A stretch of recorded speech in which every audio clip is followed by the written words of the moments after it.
कृष्णता को सिखाती।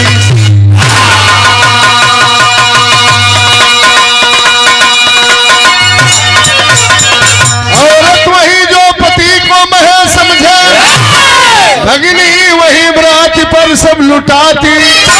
इच्छा वही जो कभी ना हुई हो, प्रतिज्ञा वही कभी तोड़ी न जाती।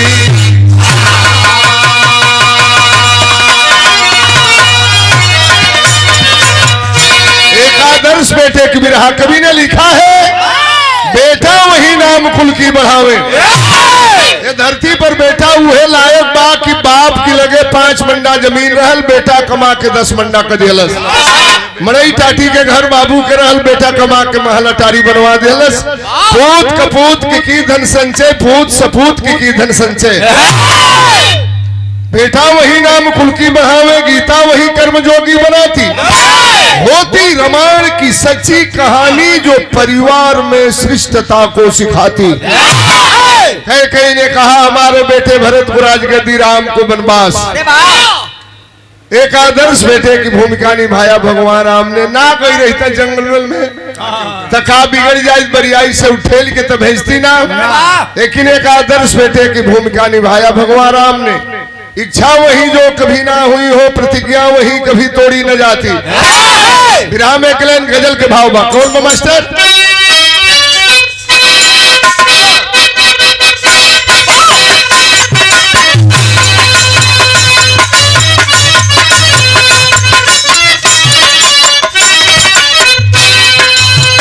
हर शीशे के दरवाजे, शीशे के दरवाजे, अरे पत्थर के मकानों में।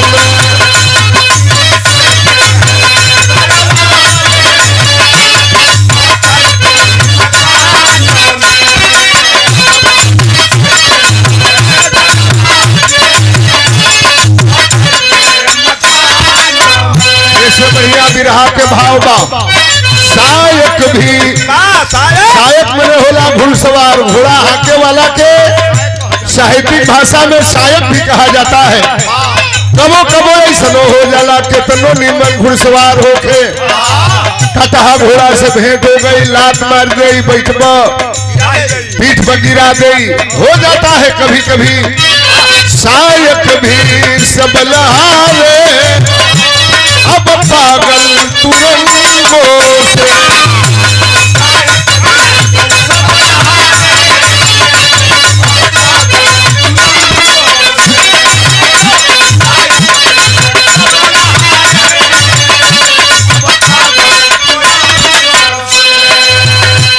डस जाता सपेरा भी,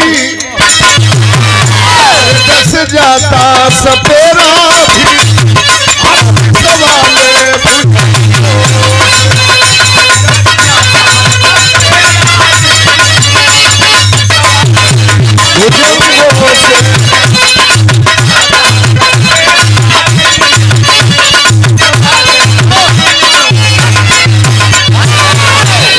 कहानी की शुरुआत करने जा रहा हूँ। संतनु चले आज बन के शिकारी, राजा रहे पर बने धनुहारा।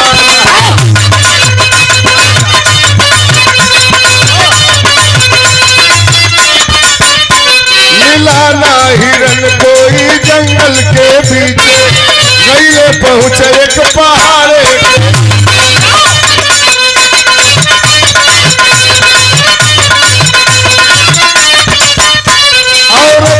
महक तब उनको है आई, और पागल हुए गईले सुधिया भुलाई।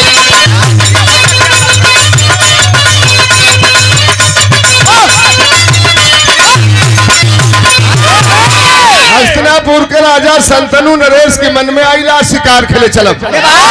घोड़ा पर बैठलन, लगाम पकड़लन, हिनहिनात घोड़ा लेके पहुंचन जंगल में। कौनो शिकार नहीं मिलल। राजा के बड़ी जोर से प्यास लगल। आपे लोग बतावे कि कीबल गावत, कीबल धावत, कीबल घोड़ खुदावत, ये मेहनत पड़ेला। राजा के प्यास लगल, घोड़ा पर बैठलन और पहुंच गए नदी के किनारे।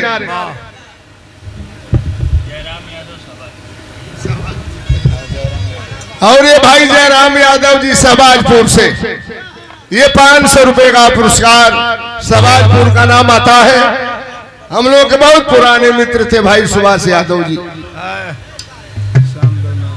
आज नहीं है दुनिया में। भैया को बहुत बहुत प्रणाम, 500 रुपया दिए। सब भाई लोगों के नमस्कार प्रणाम बा। घोड़ा पे बैठल राजा गईले नदी के किनारे, जब नदी के किनारे गईले तो नजारा का देखलन, तरत बदल गई मास्टर।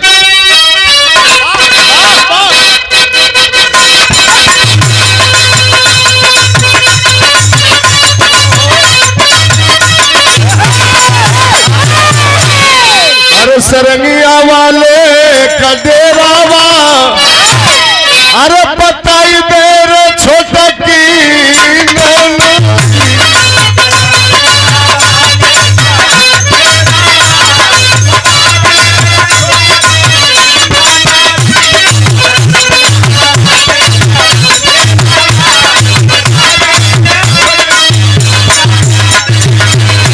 राजा गईला नदी के किनारे तका देखलन, नवा की घेरे बदरिया, अरे गुजरिया खोजे राजाना।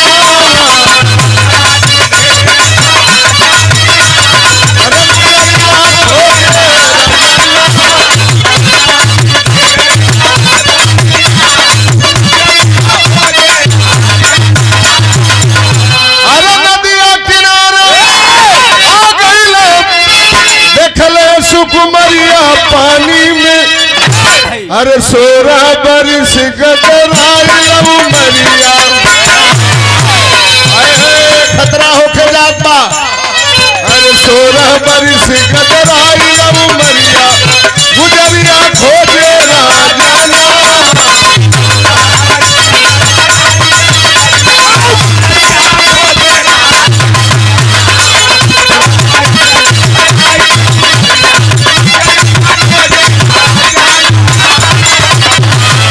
गईला नदी के किनारे राजा 16-17 बरिस के मलाह के लड़की। अरे हो कई बार बोल दे प्रधान जी, बोल दिए कई बार बोल दिए। अब ये कर्मन करी जाके खाई या ना खाई, बाकी ना होई हो बफर हकलो दोस्त, सभी में बफर सिस्टम बा, सब खा ले, आप परेशान मत होइए, सब लोग खा लेंगे। बफर में केहू खाई केहू नहीं हो खाई, बहुत गर्मी बा, रही तो खाई, ना रही तो लौट के चली आई। हमारी भूमि पर बिना न्योता के जो आई हूँ, जे आमंत्रित लोग बा, जे बिना आमंत्रित बा, उहो लोग जाके भोजन कैले। बहुत बहुत बहुत प्रणाम प्रणाम आपके। ए भैया वही नदी किनारे नैया पर बैठ के 16-17 बरिस के एगो मलाह के लड़की पतवार से नैया के खेवत रह, राजा घोड़ा से उतरला, राजा के नजर पड़ल वो मलाह के लड़की। अरे वाह, राजा देखला इतनी सुंदर रहल, इतनी सुंदर रहल कि राजा के मुंह में बाबा आ गई। कैसे कैसे कहला तनी नैया के रोक दे, नैया के रोकला, सीता हस्तिनापुर के राजा हुआ। कहला तनी बड़ी जोर से प्यास लगल बा, हमके पानी पिया दे, पानी पियावलस। राजा के नजर में वो मल्लाह के लड़की के सूरत धस गई। कहला तनी नैया पर बैठा के हमके झिझरी खिला दे। सोचला झिझरी खिलाए तक खेवा में राजा कुछ देबे करी। हम नैया पर बैठौले में राजा एक तक ओकरे चेहरा के तरफ देखत हुवन। यहाँ गीत में मास्टर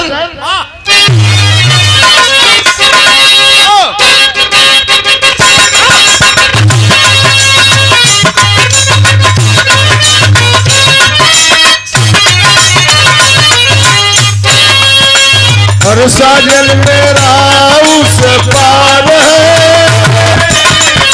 मिलन को दिल से पता।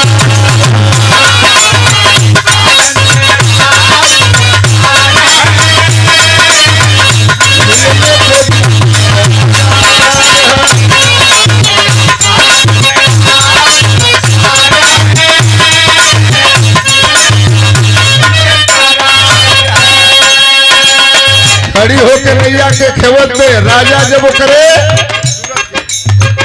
पैर से और कपार तक होकर जब सुंदरता देखल था, राजा मालियत लगावे लगा, जैसे चकबंदी वाला खेत के मालियत लगावे लग। 2 आना 4 आना 8 आना 10 आना गोड़ा खेत के 12 आना 16 आना ओकरे शरीर के मालियत लगावे लगल राजा। अरे नैना शराबी तलवार बा छतिया पलट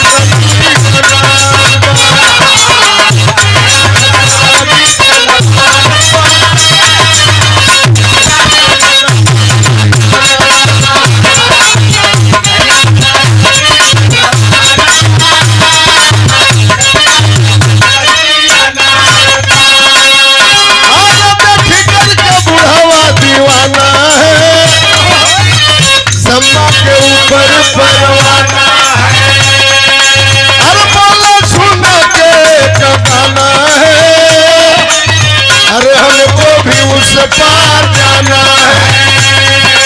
अरे तुम्हारी हाथ में पतवार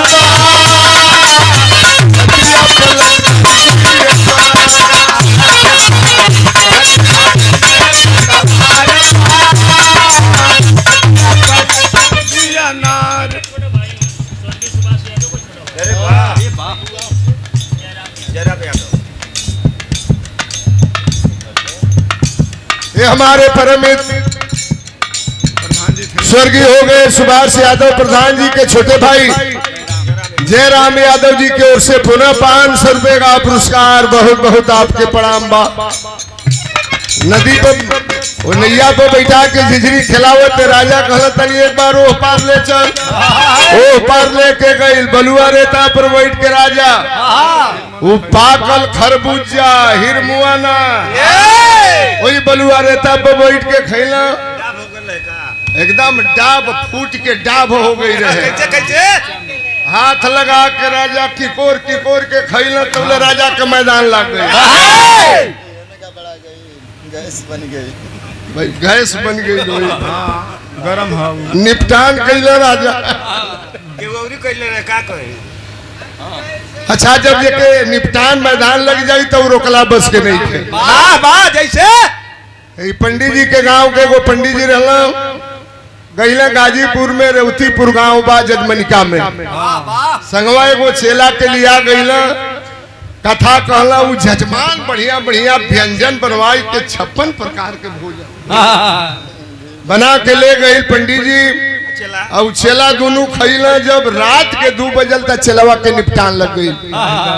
अब बीच गांव में पंडित जी रहल अब तो 1 किलोमीटर उत्तर चाहे दक्षिण गई है तब न सिवान पड़ी लैट्रिन रहे ना। चेलवा कलश गुरुजी बहुत जोर से हमके मैदान लग गई बा अले साला इहो कही दे तब तक कहीं जा जगह नहीं खे कला सब हमार धोती बिगड़ जाई। वही जा नारी रहल पटिया धई रहल पत्थर के पंडित जी कहला कि धीरे से पटियावा हटा के वही में हो ले। रात के बेरा बके देखा था क्यों जानी ना पाई वो अपन पटिया हटा के जब मैदान होकर इतना जोर से लगा रहे जब जोर से लग जाई तो रोकाई ना मैदान करे लगल फड़फड़ फड़फड़ फड़फड़ फड़फड़ बाजल। पंडित जी कहला करे साला तनी ब्रेक लगा के गौवा वाला जान जे हंसा कलश का कहीं गुरुजी केतनो साला ब्रेक लगावत नहीं तो ब्रेके नहीं खेला करती स्पीड धले लगा। जब वो शुरू हो जाई तब में लेके चल अरे नदिया के बीच चले आए हैं तुम्हीं से प्यार बताए थोड़ा बिना जीवन नहीं अधूरा बा तू ही एक सुन कर पूरा बा। अरे तोहरे से भइला हमर प्यार बा छतिया पलट कर दुनिया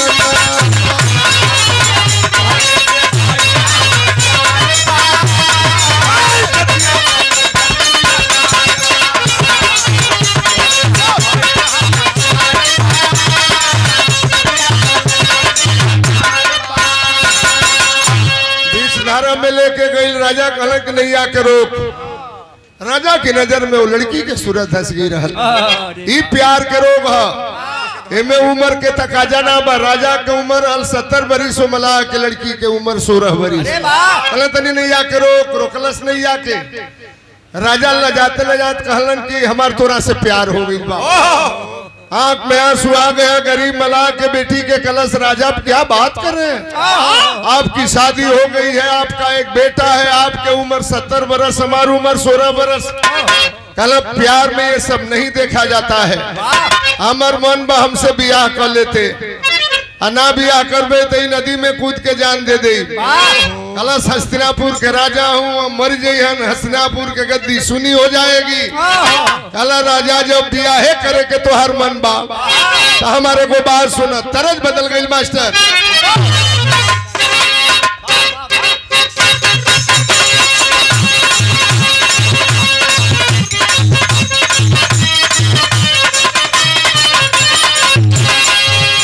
अरे बनिया में अगिया लगावल सिरे गोरी तोहारी जवनिया।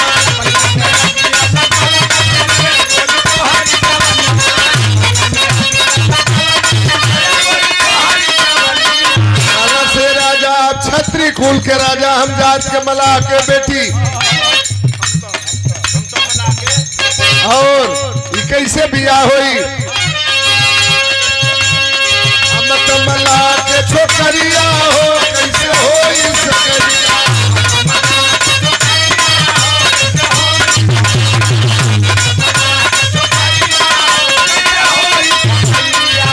अरे सारा महापिता हमारे,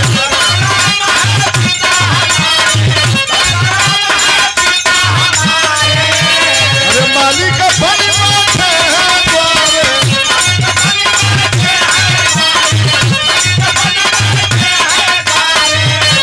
उहे मोरा खोजी है समझना हो, कैसे होई सकरिया।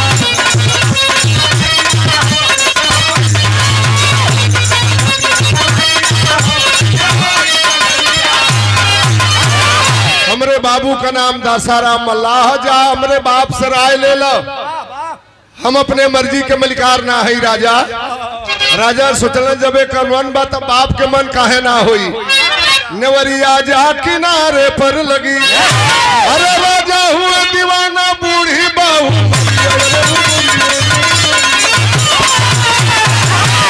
हो सवेरे संतनु राजा गईला दासाराम मल्लाह के दरवाजा पर।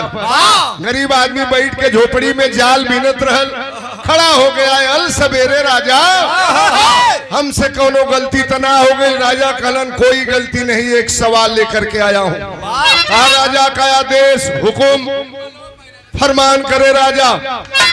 राजा लजाते लजाते कहला कि अपनी लड़की के बियाह हमारी संगे कर देबो। टूट गया वह मल्लाह। कहा राजा हम गरीब जरूर हैं मगर हमारी आबरू गरीब नहीं है। ये क्या बात कर रहे हैं? आपकी शादी हुई है, आपका एक बेटा है और फिर शादी की बात करते हैं। कहला न बियाह करबे ते ही जान दे दे।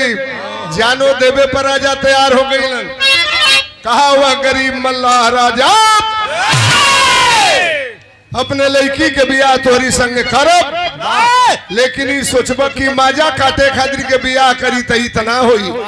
एक शर्त पर शादी करूंगा अपने बेटी की। बोल पड़ा मल्लाह तुरंत, शादी तो है मंजूर मुझे, मगर बेटी का बेटा राजा हो यह शर्त बड़ी मशहूर तुझे।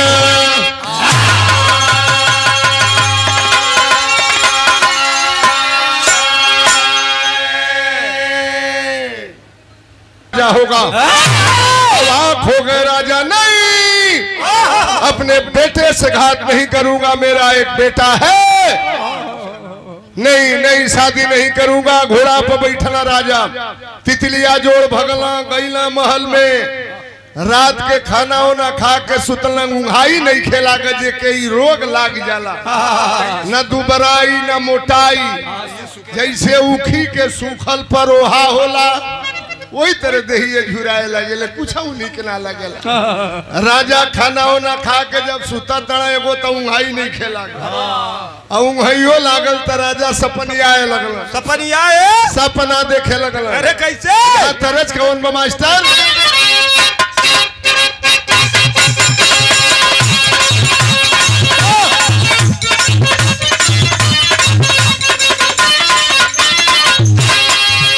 बेचन भाई से जब हमनी के बिरहा होके ए धुन के बेचन भाई गावे अरे खा गलू लंगड़ाया मदाम कहिया दे बुझी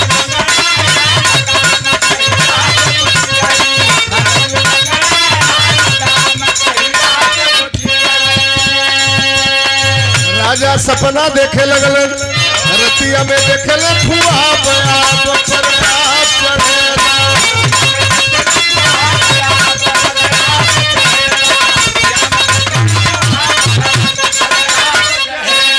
एगो चीज बता दे लगभग सबके जिंदगी में ऐसा भइल होई दिन में निमन लड़की मेहरारू लौकी गई अगर नजर में बैठा ले तो सपना में जरूर लौकी राजा सुतल बड़ा सपना देखा तड़न खेवेले नहीं अमला के छोकरिया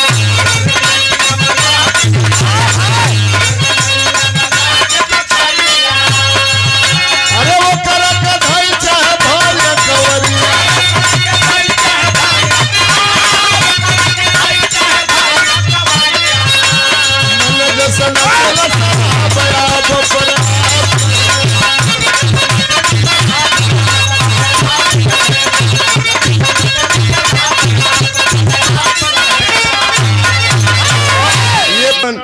क्यों नैया के खेवत नैया पर हम बैठल मनी और राजा सपना में इहो देखा था कि दौड़ दौड़ के ओकरा काकवारी में धरतनी राजा इहो सपना में देखल कि उ राजी हो गइल बे नैया पर हम पटक देले मनी तौले आइन में कोई पर राजा का धोतिए बिगड़ गई। विजय भाई हमके उम्मीदबाजी से हम सोचतनी इस सबके जिंदगी में ऐसा होला सपना में कोनो लड़की मिल जाई बुझाई को करी लगे सुतल बनी अब वही कुछ तैयारी में बनी तौले मुकवे पर विकेट गिर जाला भेंटो ना होई जा खत्म खत्म राजा सोचता सपना में ओके नैया पर पटकले बनी तौले राजा का नींद टूट गई बाप रे बाप माई हो माई दादा हो दादा जान बगल में उनका लड़का देवव्रत सुता रहा कला सोचला बाबू कई दिन से न बढ़िया से बोला तना न खा तना न बतियावा तना इनके तो रोग धा ले बा इश्क वाला जान गई बात के देखे देवव्रत जब पिता के हलतिया बगलाया बाबूजी के मतिया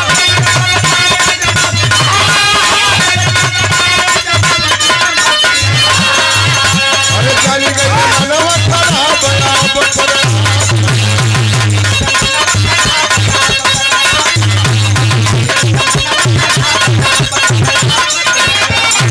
बाबू के बियाह ना हुई तो जान दे दिए बारे बेटा एक आदर्श बेटा सोचा बाबू मर जइहन हो सवेरे देवव्रत पहुंचला दशहरा मला की दरवाजा पर देखलस कलस कलिया इनकर बाबू आई रहला जी आई बनाई तो बुझाता बरियाई समरी लड़की से बियाह करी लो हला नाना गोड़ लागतनी मल्हार सोचलस कि हस्तिनापुर के राजा के लड़का हमके नाना काहे कहला भैया हला नाना कहला में राज बा हमरे बिरहा के आखिरी गीत बा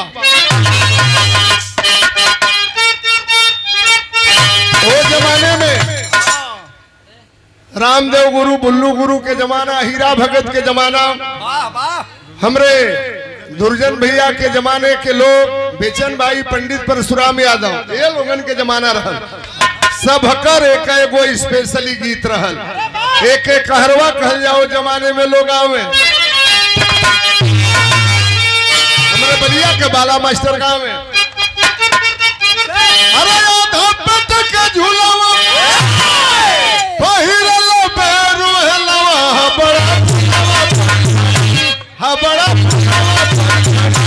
काटे उखिया के गुलवा बड़ा फुलवा पर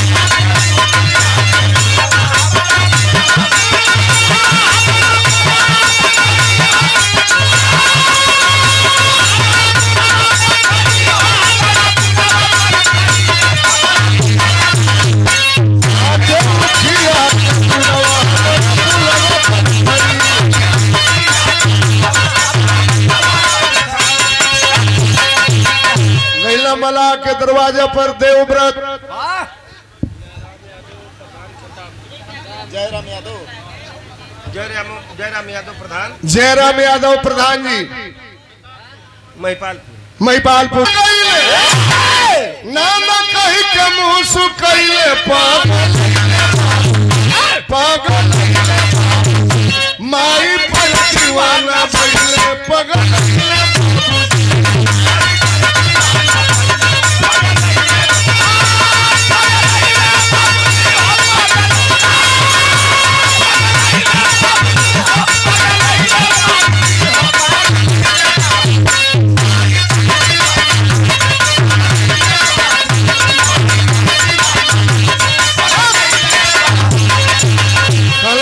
कर अपनी लड़की के हमरी बाप की संगे हम वादा करतनी माई बेटा जो जन्माई और वो राजा बनी है भाई हर आके बुढ़ऊ शादी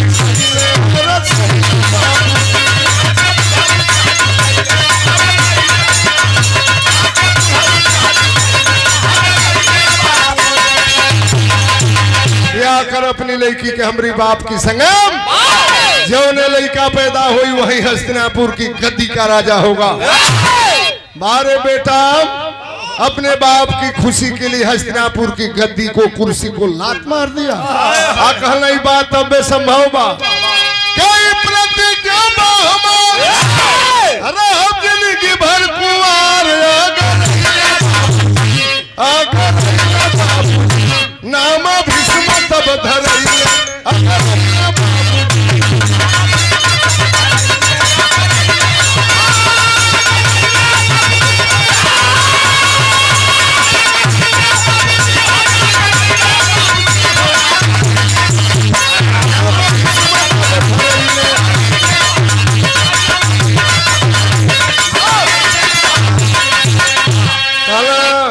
वादा करतनी अपनी बाप के खुशी के लिए ता जिंदगी शादी नहीं करूंगा।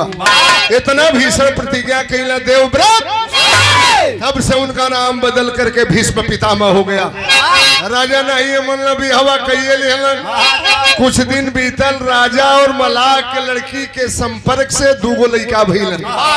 जन्मा राजा दुई ठेलन नवा मनवा बाउर बाप हमाई की सेवा मनवा बाउर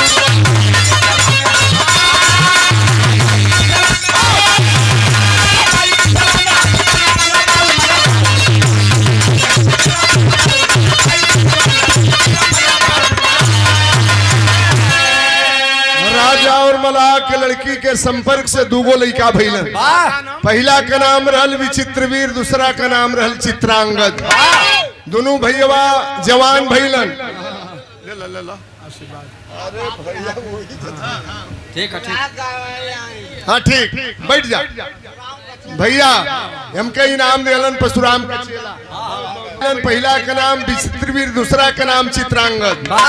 दोनों बड़ भैया सब तिलकहरू आवे भड़क जा अच्छा छत्री होके मलाह की लड़की से बियाह कैले रहल तो मलाहिन जामल लड़का से के बियाह करी। वही समय काशी राजा अपने तीनों बिटियन के स्वयंवर चले रहलन। अम्बा अम्बे अम्बालिका के देश के राजा के न्योता दिहलन छूत जान के हस्तिनापुर के राजा के न्योता ना दिहलन। ये तनी जिंदगी में गलती कैले भीष्म दादा बिटियन के जीत लैले काशी नगर से दूसरे शादी कैले पहली रह गई हुनर से बच गई अम्बा रूप का खजनवा मनवा बाउरबा चाहे मनवा बाउर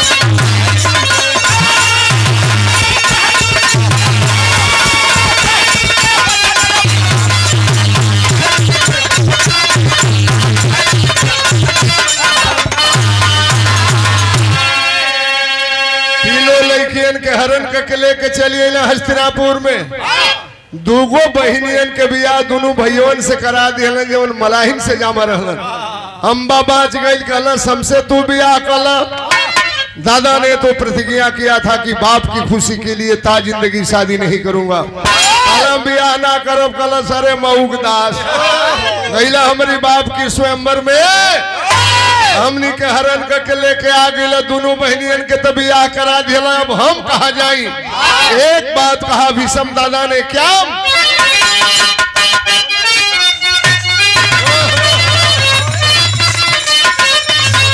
अरे बोल भीष्म रवि हंसी बदल जाए, चाहे बदल जाए माई गंगा जी के धार, अरे पर नहीं बदली हमारी परनिया, रोवत बड़ी अम्बा बाजार हो गए जहां, शादी का प्रस्ताव अम्बा वाला ठुकरा वाले, अरे चली भली अम्बा तब होई कला चार, अरे कैली पहुंची परशुराम के कगरिया,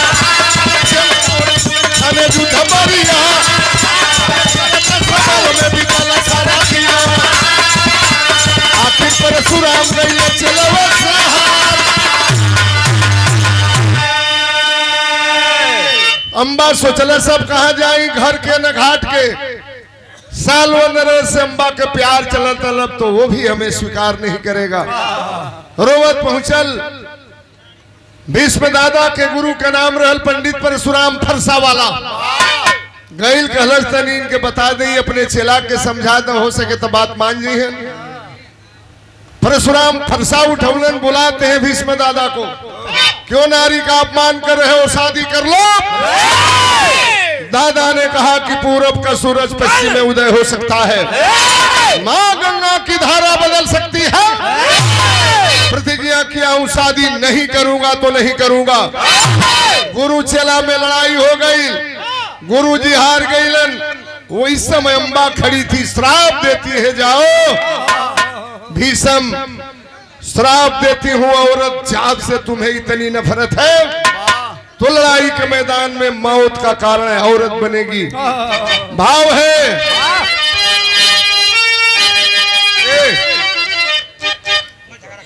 बैठ जा मर्दवा, अब झांटी भर पी ले बजा, लगवा जा गाड़ी उखारे बैठेला। बिहली अम्मा सब औरत सम्मुख होई बयाप, तोहरो झुक जाई गर्दनिया समन के।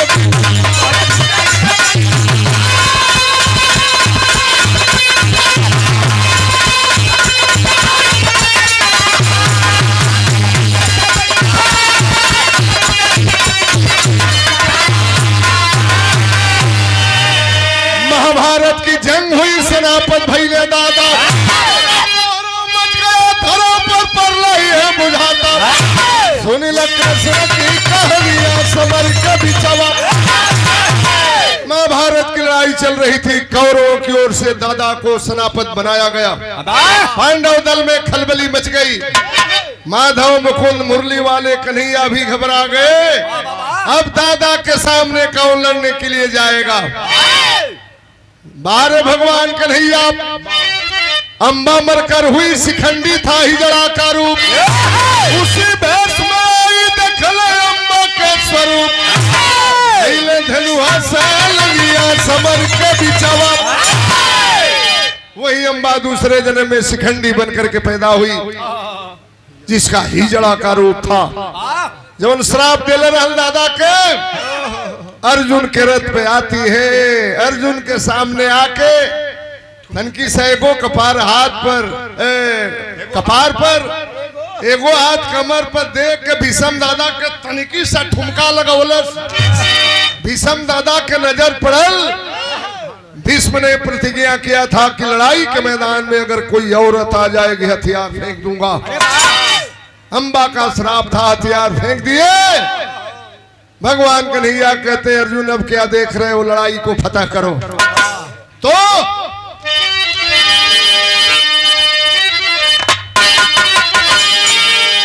समर भूमि में अर्जुन जी मारे बानन पर बाण, बाण के नीचे सैया धरती ऊपर भाला समान, तम वाले कराई है परनिया।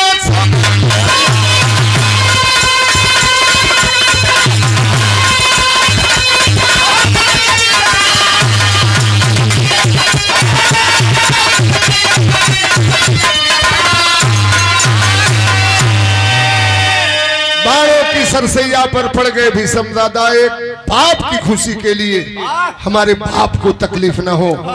ये रहा आदर्श बेटे की बिरहा। आखिरी लाइन में भाव है, कुसुम पराग दे उड़ान, पसार जदू के पे